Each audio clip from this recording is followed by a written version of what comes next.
आज विधानसभा जन पूर्व में मतलब अभी जन विधानसभा चलत है तेकर नाम हमार मिनी राइट नाम से रही से, लेकिन अभी जन ये छत्तीसगढ़ सरकार है नवा रायपुर में नवा विधानसभा बनावत है, वहाँ शिलालेख जन लगे है तेमा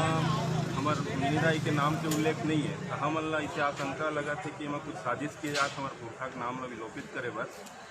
या कोई अन्य बाहरी पुरखा के नाम में मत रख दे। तेकर से हमन आज ज्ञापन सौंपे बर आए हैं कि ओला पूर्ववत ही रहा नाम है हमारे मिनी राय के नाम से रहा काबर छत्तीसगढ़ पर बहुत सारा योगदान है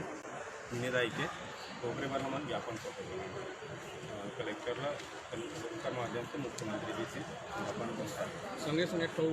ज्ञापन में अमर शहीद वीर गुंडाधुर जी जो है ओका नाम से जो चक्रभाठा में बिलासपुर में जो नवा एयरपोर्ट जो बनत है ओका नाम से ही ओला ये करे जाए बनाया जाए ऐसे करके एक तो मतलब तो सांग में वो ज्ञापन जो है। और एक चीज़ वो है ममता में मिनी माता जी जो है साक्षात हमारा छत्तीसगढ़ महतारिक स्वरूप है, और अगर कोनो भी प्रकार के साजिश अगर चलत होगी सरकार में यहाँ मीडिया के माध्यम से अवगत कराना चाहता हूँ, कोनो भी प्रकार के अगर साजिश चलत होगी तो अपन मानसिकता ला ठीक कर लाए, नहीं तो फिर पूरा समग्र छत्तीसगढ़िया जो समाज है पूरा रोड में उतर ही उग्र आंदोलन धरना प्रदर्शन हुई और पुतला फूके जाही और जैन भी प्रकार की चीज़ छत्तीसगढ़ हमारे समझ में आई वो सब चीज़ करे जाही। यह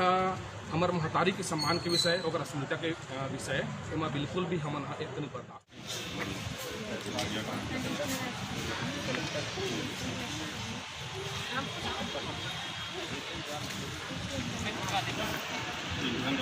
धन्यवाद।